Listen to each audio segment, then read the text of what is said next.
Hello students, welcome to Focus Tutoring.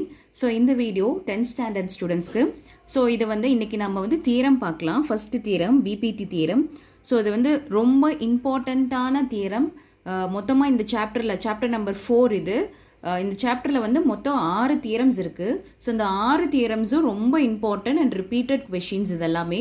இந்த சாப்டரில் மற்ற 5 மார்க் கொஷின்ஸ் எல்லாம் படிக்கலைனாலும் இந்த 6 தியரம்ஸை படித்தா இதிலிருந்து 1 வரதுக்கு 99% வந்து சான்சஸ் இருக்குது. இந்த 6 தியரம்ஸே நம்ம நல்லா ப்ரிப்பேர் பண்ணிட்டோம்னா ஒரு 5 மார்க் கொஷின் இந்த 4th சாப்டர்லேருந்து கண்டிப்பாக அட்டன் பண்ணலாம். இது எப்படிங்கிறத இன்னைக்கு நம்ம வந்து ஃபர்ஸ்ட் தியரம் இப்போ நான் வந்து உங்களுக்கு இந்த வீடியோவில் எக்ஸ்பிளைன் பண்ண போகிறேன். ஃபர்ஸ்ட் தியரம் பார்த்தீங்கன்னா basic proportionality theorem which is otherwise called as BPT அப்படின்னு சொல்லுவாங்க. இல்லை அப்படின்னா தேல்ஸ் தியரம்னு கொடுப்பாங்க. உங்களுக்கு கொஷினில் வந்து எப்படி வேணாலும் கேட்கலாம். அதாவது state and prove basic proportionality theorem இப்படின்னு கேட்கலாம். இல்லை ஸ்டேட் அண்ட் ப்ரூவ் தேல்ஸ் தியரம் அப்படின்னு கேட்கலாம். இல்லை அப்படின்னா சில சமயம் என்ன கேட்பாங்க அப்படின்னா இந்த மாதிரி ஸ்டேட்மெண்ட் கொடுத்துருப்பாங்க. A straight line is drawn parallel to the sides of a triangle intersecting the other two sides dividing the sides in the same ratio. இந்த ஸ்டேட்மெண்ட் கொடுத்து நம்மள வந்து இந்த ஸ்டேட்மெண்ட் நம்ம இந்த ஸ்டேட்மெண்ட்டும் நமக்கு தெரிஞ்சிருக்கணும். இந்த நேம்ஸ் மட்டும் தெரிஞ்சா பத்தாது, இந்த ஸ்டேட்மெண்ட்ஸும் தெரிஞ்சாதான் இந்த ஸ்டேட்மெண்ட் எந்த தியரம் ஓடுது அப்படிங்கிறத நம்மளால ஐடென்டிஃபை பண்ணி அந்த தியரமை ப்ரூஃப் பண்ண முடியும். ரொம்ப இம்பார்ட்டன்ட், ரொம்ப ஈஸியும் கூட. இதில் மற்ற 5 மார்க்ஸ் எல்லாம் படிக்கணுங்கிற அவசியம் இல்லை. பட் ஆனால் இந்த 6 தியரம்ஸை கண்டிப்பாக நீங்கள் ரெஃபர் பண்ணணும். இதில் ஃபர்ஸ்ட் தியரம் பார்த்தீங்கன்னா BPT which is otherwise called as Thales theorem. இதோட ஸ்டேட்மெண்ட் பாருங்க. A straight line drawn parallel to the sides of a triangle intersecting the other two sides divides the sides in the same ratio. அப்படின்னா இதில் என்ன சொல்லியிருக்காங்கன்னா இங்கே நான் வந்து triangle draw பண்ணியிருக்கேன். இந்த ட்ரையாங்கிளை வந்து நேமிங் எலமெண்ட் ஏபிசி அப்படின்னு நேம் பண்ணியிருக்கோம். இந்த ஸ்டேட்மெண்ட் படி a straight line drawn அதாவது இந்த லைனுக்கு இந்த பிசிங்கிற பாயிண்ட் இருக்கு இல்லையா. இந்த பிசிங்கிற பாயிண்ட்டுக்கு ஸ்ட்ரெயிட்டாக ஒரு பேரலல் லைன் வந்து நம்ம ட்ரா பண்ணுறோம். அதுக்கு நேமிங் வந்து டிஎன்இ இல்லையா. a straight line drawn parallel to the sides of a triangle intersecting. இப்போ இதுக்கு வந்து டிஇ அப்படிங்கிற இந்த பேரலல் லைனுக்கு நேமிங் பண்ணியிருக்கோம். இந்த டி வந்து எதை இன்டர்செக்ட் பண்ணுது, ஏவியும் பியும். இந்த இ வந்து எதை இன்டர்செக்ட் பண்ணுதுன்னா உங்களுக்கு ஏவியும் சியும் இல்லையா. அதுதான் அந்த ஸ்டேட்மெண்ட்ல எக்ஸ்பிளைன் பண்ணியிருக்காங்க.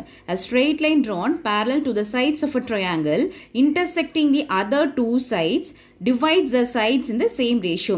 சப்போஸ் இங்கே 2 இருந்துன்னா இந்த சைடும் 2ஆக தான் இருக்கும், இந்த சைடு 3 இருந்துன்னா இந்த சைடு 3ஆக தான் இருக்கும் அப்படிங்கிறத இதனுடைய மீனிங். இதை டிவைட் பண்ணும்போது ஏன் அப்படின்னா இந்த லைனுக்கு பேரலாக இந்த லைன் இருக்கும் பொழுது கண்டிப்பாக இதனோட சைட்ஸோட ரேஷியோஸ் வந்து என்னவா இருக்கும்னா ஈக்குவலாக தான் இருக்கும் அப்படிங்கிறத இந்த ஸ்டேட்மெண்ட்ல நம்ம ப்ரூஃப் பண்ணி காமிக்கணும். இப்போ கிவன் பாருங்க, ப்ரூஃப் பாருங்க. Given in triangle of ABC சரியா. இப்போ D is the point of எந்த சைட்ஸ்க்கு வருது, ஏபி. அண்ட் அடுத்தது E is a point on AC. E is a point on AC சரிங்களா. அகெயின் ரீகால் பண்ணுறேன். D is a point on AB and E is a point on AC. புரிஞ்சுங்களா. இந்த சைட்ஸில் எழுதியிருக்கோம் பார்த்தீங்களா. இதை தான் நம்ம இந்த டி வந்து இந்த ஏபி சைட்ஸோடது, இயை வந்து ஏசி சைட்ஸ் வந்து இன்டர்செக்ட் பண்ணுது. Next to prove. இந்த ஸ்டேட்மெண்ட்டை நம்ம என்ன ப்ரூஃப் பண்ணி காமிக்கணும் அப்படிங்கிறதுனா AD divided by DB which is equal to AE divided by EC அப்படிங்கிறத நம்ம ப்ரூஃப் பண்ணி காமிக்கணும். இந்த டயக்ராமில் பார்த்தீங்கன்னா இந்த ட்ரையாங்கிளை பாருங்கள். AD divided by DB. AD அதாவது இந்த point divided by DB which is equal to அந்த சைட்ஸோட ரெண்டாக ஸ்ப்ளிட் பண்ணுற portion AE divided by EC. இதுதான் இம்பார்ட்டன்ட். இதை தான் நம்ம ப்ரூஃப் பண்ணி காமிக்க போகிறோம். AD divided by DB which is equal to AE divided by EC. இதுதான் வந்து ப்ரூஃப் பண்ணி காமிக்க போகிறோம். கன்ஸ்ட்ரக்ஷன் இதில் நம்ம என்ன வந்து கன்ஸ்ட்ரக்ட் பண்ணியிருக்கோம் அப்படின்னா இந்த டயக்ராமில் இந்த ட்ரையாங்கிளில் என்ன பில்ட் பண்ணியிருக்கோம், இதில் வந்து நம்ம பிசிக்கு ஒரு பேரலான லைன் டிஇ வந்து நம்ம கன்ஸ்ட்ரக்ட் பண்ணியிருக்கோம். அதை தான் இந்த construction draw a line DE. இந்த ரெண்டு லைனுக்கு வந்து பேரலல் சிம்பிள்னு அர்த்தம். டிஇ பேரலல் டு பிசி, அதாவது D and E parallel to B and C. இதுதான் நம்ம வந்து கன்ஸ்ட்ரக்ட் பண்ணியிருக்கோம். இதை எப்படி நம்ம ப்ரூஃப் பண்ணணும் அப்படின்னா இங்கே பாருங்கள் இந்த ஸ்டேட்மெண்ட் அண்ட் ரீசன். இதில் வந்து உங்களுக்கு ஒரு ட்ரையாங்கிள் டயக்ராம் நான் இங்கே வரைஞ்சி காமிக்கிறேன். சப்போஸ் இது வந்து உங்களுக்கு ஒரு ட்ரையாங்கிள். இந்த ட்ரையாங்கிளில் நம்ம இப்படி ஒரு பேரலல் லைன் ட்ரா பண்ணியிருக்கோம். அதாவது பிசி, இது வந்து ஏ இல்லையா. ஸோ இப்போ வந்து ஒரு பேரலான லைன்னா உங்களுக்கு என்ன இருக்கு, டிஎன்இங்கிறது பேரலல் லைன். ஸோ இப்போ ஃபர்ஸ்ட் ஸ்டேட்மெண்ட் ஃபர்ஸ்ட் என்ன இருக்குன்னா, ஆங்கிள் ஏபிசி இதை வந்து இந்த ஆங்கிள் ஒன்னா இருந்ததுன்னா இதனுடைய கரஸ்பாண்டிங்கா இருக்கிற இந்த டியோட ஆங்கிள் ஒன்னா தானே இருக்கும். அதாவது இந்த ட்ரையாங்கிளில் இந்த பியோட ஆங்கிள் வந்து ஒன்னா இருந்ததுன்னா அதோட இந்த கரஸ்பாண்டிங் டியோட ஆங்கிளும் ஒன்னா தான் இருக்கும். அதே போல தான் இங்கே இந்த சியோட ஆங்கிள் வந்து 2ஆக இருக்கும் பொழுது இதனுடைய கரஸ்பாண்டிங் ஆங்கிள் ஈயோட வேல்யூ வந்து என்னவா இருக்கும், 2. இந்த 3 வந்து உங்களுக்கு வந்து காமன் ஆங்கிள் அப்படின்னு சொல்லுவோம். அதாவது பிக்கு சிக்கு காமன் ஆங்கிள். ஸோ இப்போ பியோட பியோட ஆங்கிள் வந்து ஒன்னா இருந்ததுன்னா கண்டிப்பாக டியோட ஆங்கிளும் ஒன்னா தான் இருக்கும். ஏன் அப்படின்னா இந்த லைனுக்கு பேரலாக தான் நம்ம இந்த டிஏ ட்ரா பண்ணியிருக்கோம். நெக்ஸ்ட் அதே போல் இந்த சியோட ஆங்கிள் வந்து 2ஆக இருக்கும் பொழுது ஈயோட ஆங்கிளும் 2ஆக தான் இருக்கும். இந்த ஏ வந்து உங்களுக்கு ஆங்கிள் 3 வந்து காமன் பாயிண்ட். அதுதான் நம்ம இங்கே ஃபர்ஸ்ட் ஸ்டேட்மெண்ட்டில் எக்ஸ்பிளைன் பண்ணியிருக்கோம். So angle ABC which is equal to angle ADE which is equal to 1. அதாவது ஆங்கிள் 1 ஏபிசி அப்படின்னா உங்களுக்கு இதில் ஆங்கிள் ஏபிசி இல்லையா. ஸோ இது வந்து ஆங்கிள் 2, இது வந்து ஆங்கிள் 2. ஸோ இந்த ஸ்டேட்மெண்ட் படி பார்க்கும் பொழுது ஆங்கிள் ஏபி இல்லையா, angle ABC which is equal to angle ADE. அதாவது இப்படி போகிற ஆங்கிள் தென் இந்த சைட் போகிற upper angle. So angle ABC which is equal to angle ADE. இதனுடைய ஆங்கிளோட வேல்யூ என்னது, கரஸ்பாண்டிங் ஆங்கிளோட வேல்யூ வந்து 1, angle 1. ஸோ அதுதான் இங்கே corresponding angles are equal because of எதனால நம்ம வந்து அதை ஈக்குவல்னு சொல்கிறோம், BC which is parallel to DE. அந்த BCக்கு பேரலாக ஒரு லைன் ட்ரா பண்ணியிருக்கங்காட்டி இந்த ஆங்கிள் ஒன்னா இருக்கும்பொழுது கண்டிப்பாக இதனுடைய ஆங்கிளும் ஒன்னா தான் இருக்கும் அப்படிங்கிறது இதனுடைய மீனிங். நெக்ஸ்ட் இப்போ angle ACB which is equal to, அதாவது இந்த டயக்ராமில் ACB இப்படி பார்க்கறது ACB which is equal to, அதே போல உங்களுக்கு என்ன வரும் இதில் AED இல்லையா. ஸோ இதில் பார்க்கும் பொழுது உங்களுக்கு angle ACB which is equal to angle AED. இதோட ஆங்கிள் 2ஆக இருக்கும்பொழுது கரஸ்பாண்டிங் ஆங்கிள் இதுவும் 2ஆக தான் இருக்கும். ஸோ அப்போ angle ACB which is equal to angle AED which is equal to angle 2. Corresponding angles are equal because of DE parallel to B and C. Next அடுத்த angle பார்த்தீங்கன்னா angle DAE which is equal to angle BAC which is equal to angle 3 common angle எழுதியிருக்கேன். ஏன் அதை common angle எழுதணும் பார்த்தீங்கன்னா இந்த ட்ரையாங்கிளில் பார்த்தீங்கன்னா angle பியும் ஆங்கிள் டியும் பார்த்தீங்கன்னா உங்களுக்கு கரஸ்பாண்டிங் ஆங்கிள்ஸ். அதே போல் ஆங்கிள் சியும் ஆங்கிள் இயும் பார்த்தீங்கன்னா கரஸ்பாண்டிங் ஆங்கிள்ஸ். பட் ஆனால் இது வந்து ஏங்கிறது வந்து காமன் ஆங்கிள் டு இந்த பிக்கும் சிக்கும் டிக்கும் இக்கும் இதுதான் வந்து உங்களுக்கு காமன் ஆங்கிள்.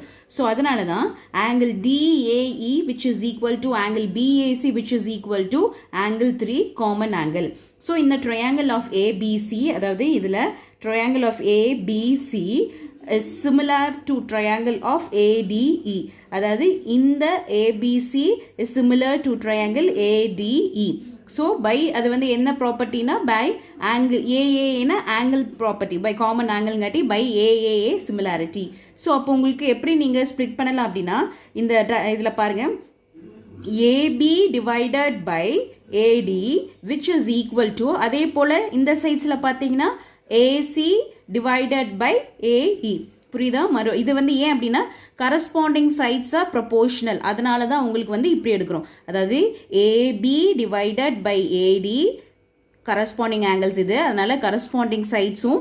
ஸோ அப்போ AB divided by AD which is equal to, அதே போல் என்னது angle AC divided by angle AE, அதாவது corresponding sides are equal. So இது எப்படி நம்ம மறுபடியும் எழுதலாம் அப்படின்னா இந்த AB இருக்கு இல்லையா, ஸோ இந்த AB நம்ம 2 பார்ட்டிஷனாக தானே டிவைடாக இருக்குது. பார்த்தீங்கன்னா இந்த ABயை வந்து இப்போது எப்படி கட் ஆகிருக்கு, AD divided by DB இல்லையா. ஸோ அதை வந்து அப்போ ABங்கிற இடத்துல வந்து AD plus DB whole divided by இந்த டினோமினேட்டரில் இருக்கிற AD which is equal to, அதே போல் AC எப்படி ஸ்ப்ளிட் ஆகிருக்கு, AE டிவைடட் AE அப்புறம் ஒரு EC. ஸோ அதை ரெண்டையும் ஆட் பண்ணாதான் உங்களுக்கு AC வரும் இல்லையா. ஸோ அப்போ AE plus EC.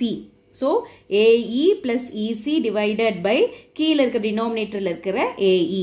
Split AB and AC using the points of D and E. அதாவது இந்த ஏவி பியும் இந்த டிங்கிற பாயிண்ட் வச்சு ஸ்பிளிட் பண்ணுறோம். அடுத்தது ஏவும் சியும் வந்து இந்த ஈங்கிற பாயிண்ட் வச்சு ஸ்பிளிட் பண்ணி ரெண்டாக எழுதுறோம். சரிங்களா? நெக்ஸ்ட் அடுத்த ஸ்டெப் இப்போ என்ன பண்ணுறோம் அப்படின்னா, ஃபோர்த் ஸ்டெப்பு. இப்போ இதை வந்து எப்படி இங்கே 1 வந்தது அப்படின்னா, இந்த டினாமினேட்டர் வந்து இதுக்கும் காமன் இதுக்கும் காமன் இல்லையா?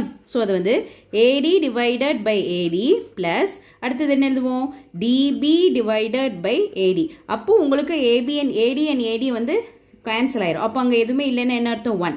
அப்போ 1 plus DB divided by AD which is equal to, அதே போல் இதை எப்படி பிரிக்கலாம், AE divided by AE plus அதே போல் இசி டிவைடட் பை ஏஇ இப்படி எழுதுவோமா? ஸோ அப்போ ஏஇ அண்ட் ஏஇ வந்து உங்களுக்கு கேன்சல் ஆயிரும். ஸோ அங்கே ஒரு நம்பர்ஸ் எதுவுமே இல்லை, அங்கே கேன்சல் ஆயிடுச்சுன்னா அங்கே வந்து ஆன்சர் என்ன இருக்கும், 1 plus EC divided by AE. On simplification சைடில் நான் எழுதியிருக்கேன். நெக்ஸ்ட் அடுத்தது இப்போ உங்களுக்கு என்ன வேல்யூ, இப்போ இந்த லெஃப்ட் ஹேண்ட் சைடில் இருக்கிற 1ம் ரைட் ஹேண்ட் சைடில் 1 இருக்கிறது கேன்சல் பண்ணிடலாம். ஏன்னா same symbols with same numbers இருக்குங்காட்டி கேன்சல் பண்ணிடலாம். நெக்ஸ்ட் அப்போ பாக்கி உங்களுக்கு என்ன இருக்கும், DB divided by AD which is equal to EC divided by AE. அதாவது கேன்சல் பண்ணதுக்கு அப்புறம் இருக்க ரிமைனிங் போர்ஷன் பார்த்தீங்கன்னா DB divided by AD which is equal to EC divided by AE. Next அடுத்தது இது என்ன பண்ணுறோம் அப்படின்னா, ரெசிப்ரோக்கலாக சேஞ்ச் பண்ணுறோம். இது மேலேயும் இது கீழேயும் நம்ம வந்து சேஞ்ச் பண்ணுறோம். ஸோ சேஞ்ச் பண்ண உங்களுக்கு என்ன ஆன்சர் வரும், AD divided by DB which is equal to, அதே போல் இதையும் ரெசிப்ரோக்கலாக நம்ம மாற்றும் பொழுது ஏஇ டிவைடட் பை இசி அப்படின்னு கம்ப்ளீட் பண்ணும். ஸோ இதுதான் உங்களோட தேல்ஸ் தியரமை நம்ம ப்ரூவ் பண்ண வேண்டியது. பார்த்தீங்கன்னா AD divided by DB which is equal to AE divided by EC. இதுதான் நம்ம ப்ரூஃப் பண்ண வேண்டியது. ஸோ இப்போ இந்த ஸ்டேட்மெண்ட்ஸில் நம்ம வந்து லாஸ்ட்டாக இப்படி தான் நம்ம ப்ரூஃப் பண்ணியிருக்கோம். அதே தான் AD divided by DB which is equal to AE divided by EC அப்படிங்கிறத நம்ம கம்ப்ளீட் பண்ணியிருக்கோம். சரிங்களா? ஸோ ஸ்டூடெண்ட்ஸ் இன்னைக்கு நம்ம வந்து பேசிக் ப்ரொபோர்ஷனாலிட்டி தியரம் அதாவது பிபிடி தியரம் பார்த்துருக்கோம். So which is otherwise called as a Thales theorem. உங்களுக்கு மறுபடியும் நான் ரீகால் பண்ணுறேன்.